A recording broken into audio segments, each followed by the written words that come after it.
이른바 윤석열 감찰 의혹과 관련해 검찰 수사를 받는 이성윤 전 서울중앙지검장이 채널A 사건으로 한동훈 검사장을 수사하는 과정에서 당시 윤석열 검찰총장에게 폭언을 들었다고 폭로했습니다. 이 전 지검장은 입장문을 통해 2020년 4월 말 한동훈 전 검사장을 수사할 당시 윤 전 총장이 전화를 걸어 거친 말들을 쏟아내며 네가 눈에 뵈는 게 없냐고 소리쳐 견딜 수 없는 모멸감을 느꼈다고 털어놨습니다.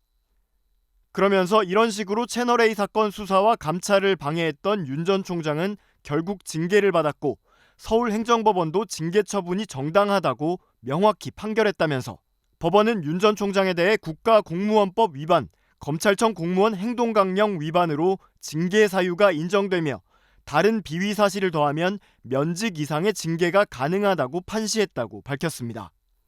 이 전 지검장은 그런데 이제 와서 윤 전 총장 징계 관련으로 자신을 소환하고 재수사한다고 한다며 이미 불기소 처분된 사건을 다시 끄집어내 출석을 요구하더니 출석 요구 사실을 언론에 흘리기 시작했다면서 적반하장식으로 찍어내기 보복 수사를 하고 있다고 주장했습니다.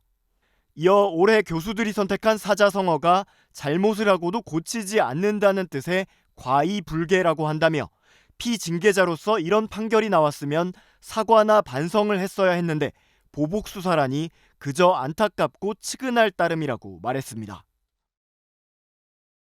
올해 5월 한동훈 법무장관 인사청문회에서 증인으로 나온 한동수 대검 감찰부장은 채널A 사건과 관련해 윤석열 전 검찰총장이 한동훈 전 검사장을 감싸며 위협적인 언행을 했다고 증언한 바 있습니다. 당시 한동수 부장은 윤석열 전 총장이 한동훈 전 검사장에 대한 감찰 계획을 보고한 자리에서 다리를 책상에 얹어놓고 보고서를 저리 두고 가라고 말했고 압수수색하겠다고 하자 격분하며 쇼하지 말라고 했다고 합니다. 저는 한동수 부장의 증언이 틀림없는 진실일 것이라고 생각합니다. 2000년 4월 29일 무렵 제가 서울중앙지검장으로서 채널A 사건의 관련자 한동훈 전 검사장을 수사할 당시 윤석열 전 총장으로부터 비슷한 취지의 말을 들었기 때문입니다. 전화기 너머로 윤 총장은 거침없는 말을 쏟아내며 네가 눈에 뵈는 게 없냐 라고 소리쳤습니다. 그때 저는 견딜 수 없는 모멸감을 느꼈습니다. 이렇게 채널A 사건 수사와 감찰을 방해했던 윤 전 총장은 징계가 내려졌고 서울행정법원은 윤 전 총장의 징계에 대해 면직 이상의 중대비에 해당하므로 징계 처분이 정당하다고 명확히 판결했습니다.